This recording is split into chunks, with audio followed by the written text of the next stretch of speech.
Hi, Mrs. Mantell. Thanks for agreeing to meet with me today. Sure.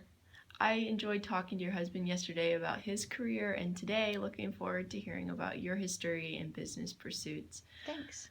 When did your entrepreneurship career begin and emerge into founding and maintaining Gem Plumbing today? Well, I think a lot of it does touch on, I think when I was about 16, my mom encouraged me in pursuing any kind of music opportunities, and I loved choir, and I had a lot of siblings, and they had a lot of friends, and we were part of a larger homeschool group.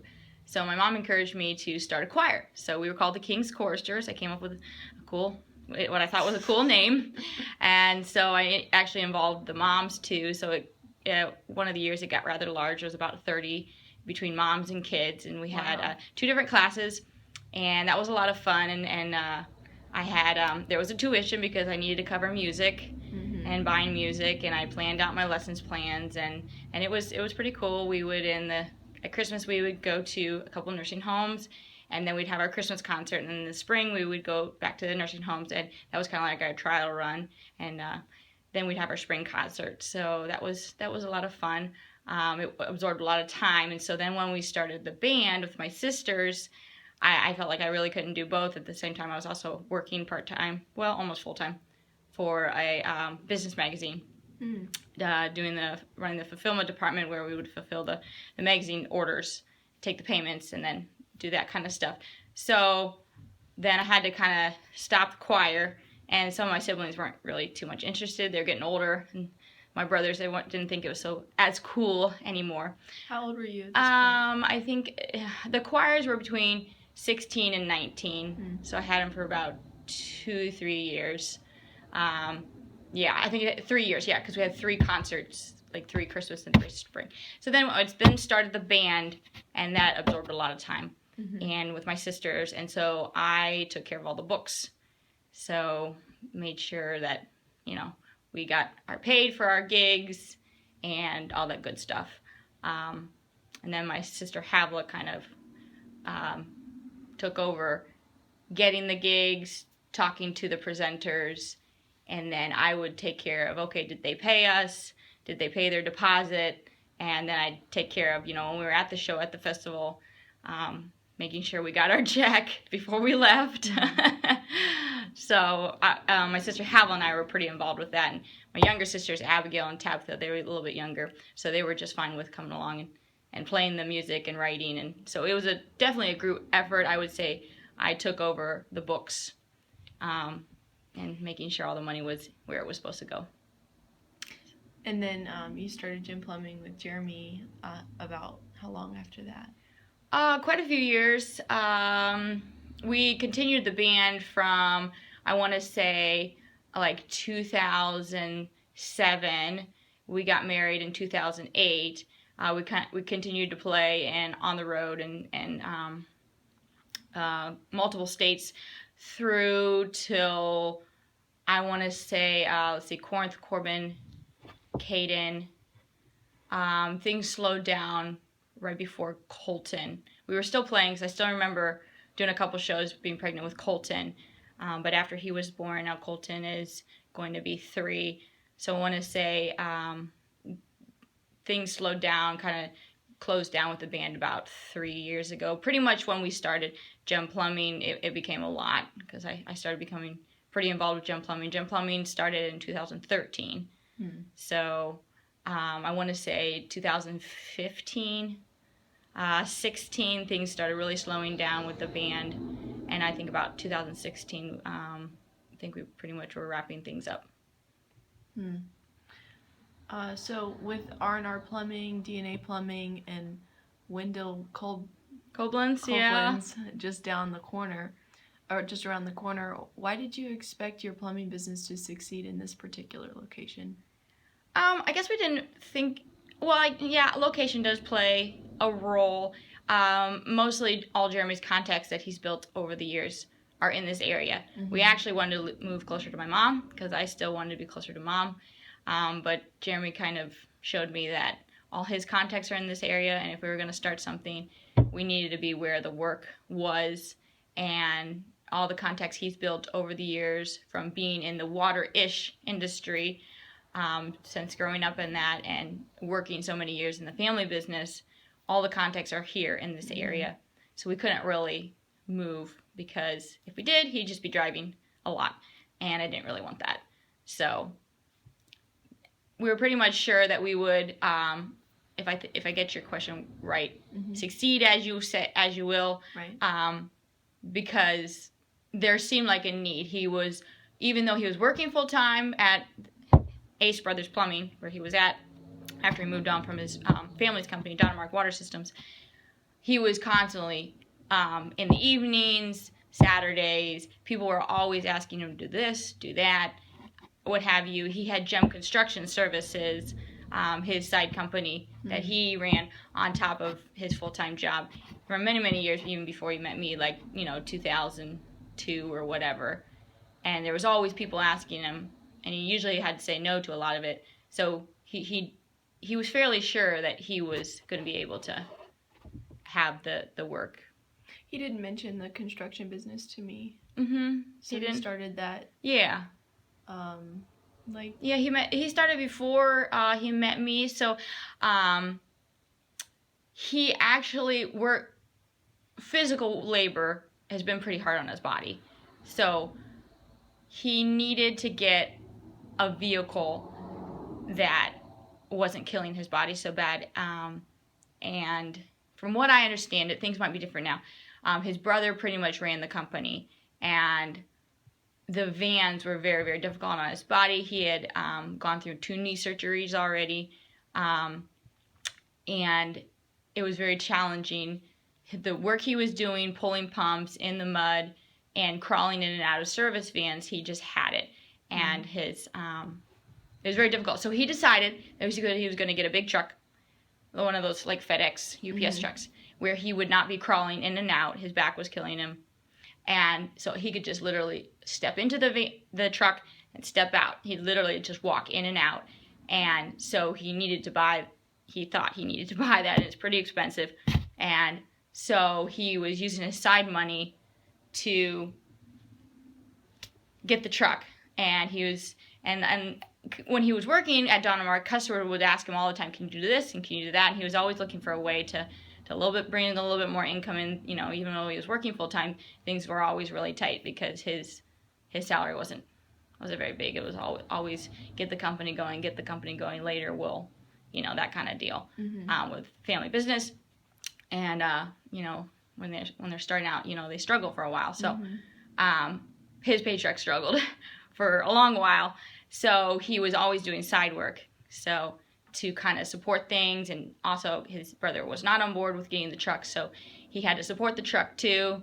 His brother said he'd cover gas, but he didn't always cover gas, and so there was a lot of expenses incurred with that. And so since he had the truck, and it was his own personally because he plunked down the money for it, he was able to do side work. And then of course he outfitted it because he was always frustrated with his brother that he didn't feel like he had the tools necessary for the jobs that he gets sent out to do.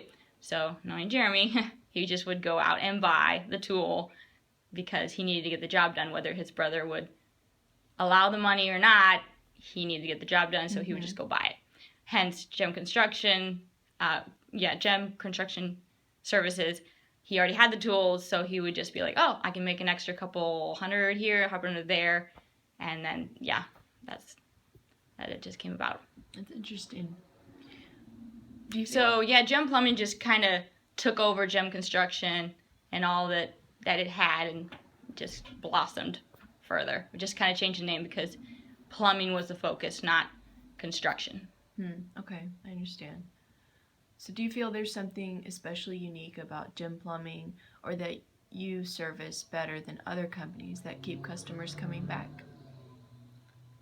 Well, I believe integrity plays a huge role. I mean, if we say we're going to do something, we follow through and we get it done. And Jeremy's picked up a lot. I don't want to brag on him or anything. I'm pretty proud of him, his wife, and all that good stuff. But he has a huge wealth of knowledge. I mean, he is the curious George. He's always watching, whether the painter's on the job painting, whether the drywaller's drywalling, while he's doing his stuff, he's constantly watching and seeing how all the pieces and parts fit together. So he has a huge, I mean, I don't know if he mentioned to you, but he had to go to start working early. So he was pretty much working full time when he was like 14. So, you know, by now he's like, what, 37, and that's just compiling of all that knowledge, and he's just such a curious George, watching all the different aspects. So when he's been, I think one time he counted up, he estimated how many homes he had been in, and it was just like, it's hard to wrap my mind around the number. We drive down anywhere, and he's like, oh, I've been in that house, and oh, they have a terrible blah blah blah blah, and they've got to do something about their water, so blah blah blah. You know, it just rattles it all off, and he was not real great with writing and great in math, but his writing skills and spelling skills, he was always embarrassed about them, so he wouldn't, and his handwriting, so he wouldn't write, and he didn't work that skill. So he pushed his brain, like he can memorize an amazing amount. Like when he steps off the job site, he can literally notate down every part, piece, fitting, which is like hundreds, that he used on that job, because he pushed his brain to memorize it, because he couldn't use the skill of, you know, writing it down to remember it. So he just made his brain memorize it. So he remembers all this stuff, and he stores stuff in it, and he's all about getting the tool for the job. So our tooling is very extensive. Expensive. It was very extensive too.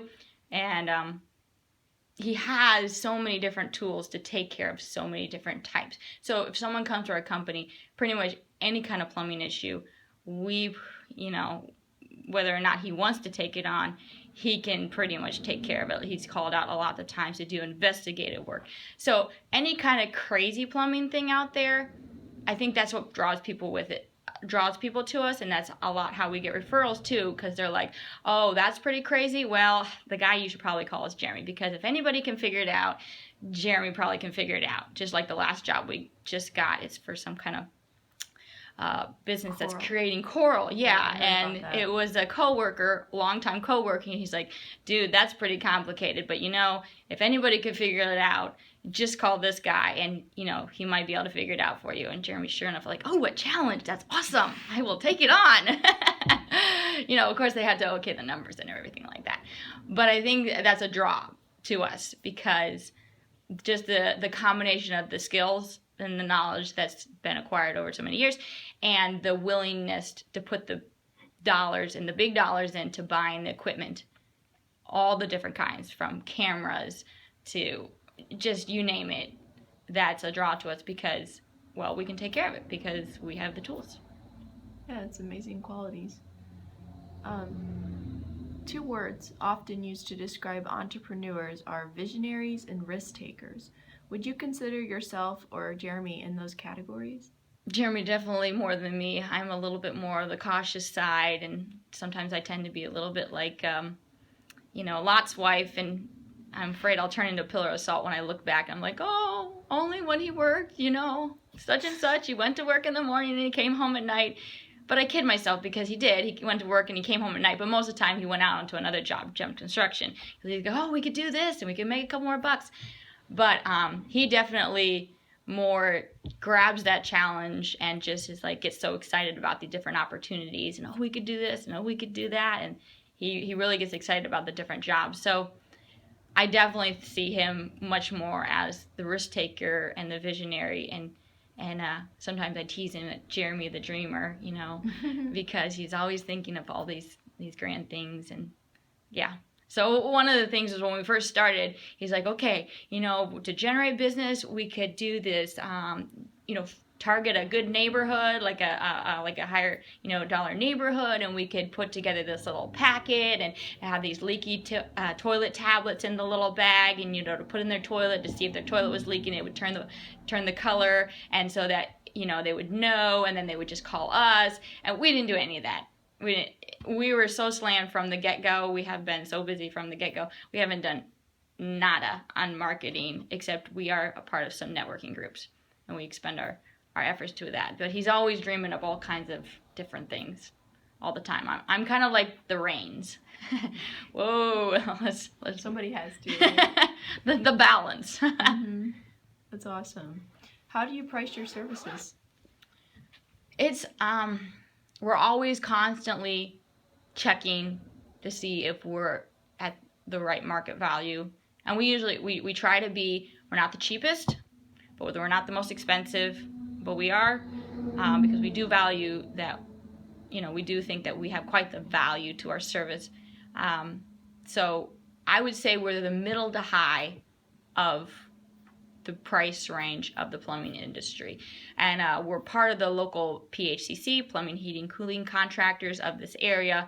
And when we're at different conferences or we're just kind of networking, and the other plumbing companies have been really cool and gracious, and sometimes we'll if we feel like we have a good relationship, we'll just kind of gingerly price check, as you will. Hey, what are you guys doing? What's service rate? What are you doing for a service call? And just to kind of price check ourselves to make sure we're not too high, but at the same time we're not too low, because sometimes we just don't want to get called out to that mobile home, or you get stuck in different situations that if you're a little bit better price range, you can be a little bit more profitable. And not that you can be choosy per se about your clients, but you can stay away from people that, well, they might not end up paying you in the end.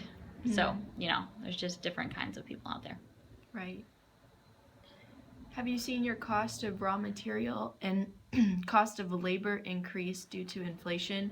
Have you been able to raise your prices by an equal rate? Yeah, I definitely think we constantly check it all the time.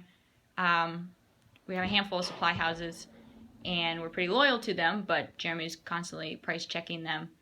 So if one has raised, or if one's lower, or our supply houses are pretty good about, on materials that we buy a lot, they'll send out a notice or an email saying, hey, hot water tanks are going up. They'll probably be up, such and such % by this date. So just to make you aware, that we'll adjust the prices in our system, and we'll go from there. And so yes, our suppliers are pretty good about letting us know each time there's inflated rise, and then we just have to adjust prices accordingly and adjust them in our system. I remember last week Jeremy mentioned to me about some silly policy about installing shower parts that complicated the process. How do government policies complicate your job? Well, Jeremy would probably be a better one to answer that one, but I know they do complicate things fairly regularly. There's a lot with like the lead-free mandate. Sometimes they want to go overboard, on protecting or whatnot, or they just start regulating, and the people usually making the regulations and whatnot, well, I hate to say this, but they've never been a plumber, as so to speak, so they're kind of just going off what they think is best. So they're trying to make the best decision, and unless someone steps up and says, you're making that regulation, but do you understand it's making life miserable because we can't quite install the way we used to install, and what are we going to do now, kind of deal. So there has to be a balance and check, and that is also the reason why we're part of the PHCC, where we did go down to Columbus to lobby a particular issue, I think back in March, and just to be a voice, like on the permit side, I do believe that it's really good. It helps protect the consumer. It protects them from contractors just coming in and doing whatever, and then doing a shoddy job, and then the plumbing failing prematurely, versus if they had it inspected, an inspector would be there saying, no, you got to fix this and this and this. You don't have it vented correctly. You don't have it ran. The fall is not right. It's gonna back up. Blah blah blah. You have to do it per code. That's all great. But on the other side, some of the cities just run too far with all the regulating things, and they just go overboard, we feel, on asking for this and asking for that, and they want this and that, and it just makes life very difficult to get a simple job done. And you deal with a lot of that in the office, right? I do. Pulling permits. Yes. We had making to calls pull, like yep. that, payments. Mm-hmm. It can get kind of expensive too. It can get very expensive. When we run our report, it is amazing the dollars that have been spent, the thousands of dollars that have just been spent on permits, registering in the different cities, bonds.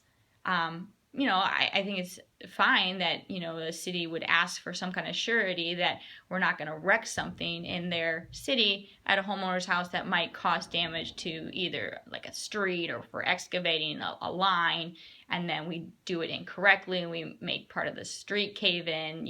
I understand that.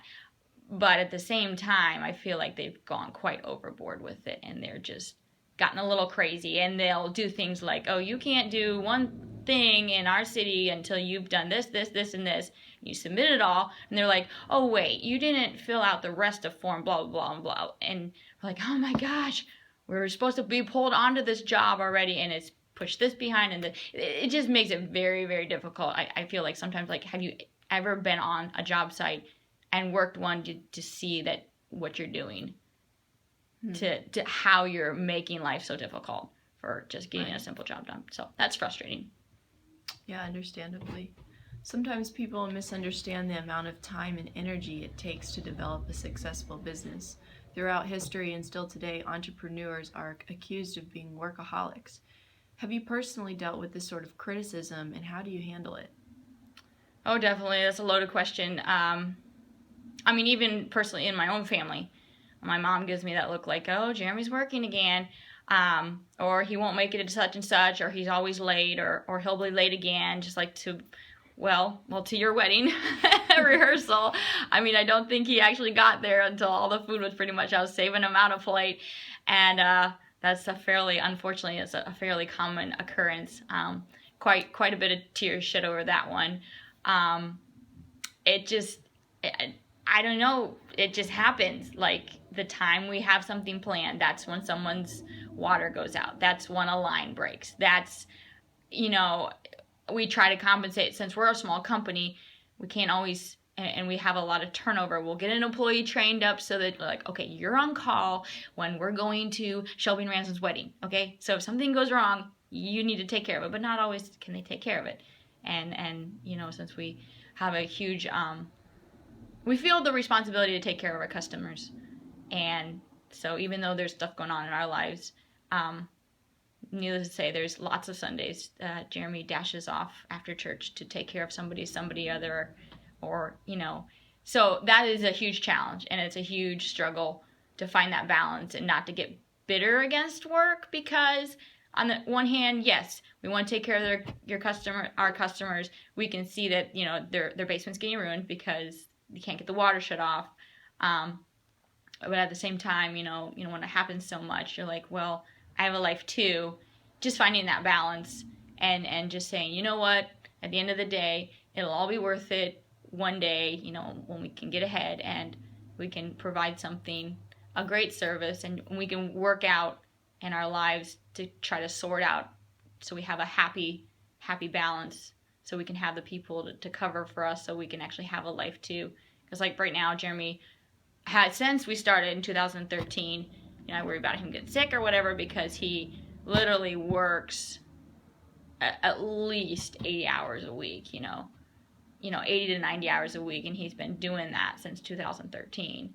And, we have our week vacation that we take with our family, and he'll work, via the phone or on his laptop or whatnot. And then we just have our scheduled once a month, we go camping on the weekend, and that's like our getaway, and it's just our time to he'll come back on Fridays and work, and then he'll take phone, over the phone, try to work people through it, or sometimes, he has to jet off and take care of a job, but we're still pretty young company, and we're still working at, hopefully one day, I still pray it'll get better, but I know it's the pains with the little child of the business, it's got to grow up a bit before, the mommy and daddy kind of keep nursing it for quite a while before it gets older.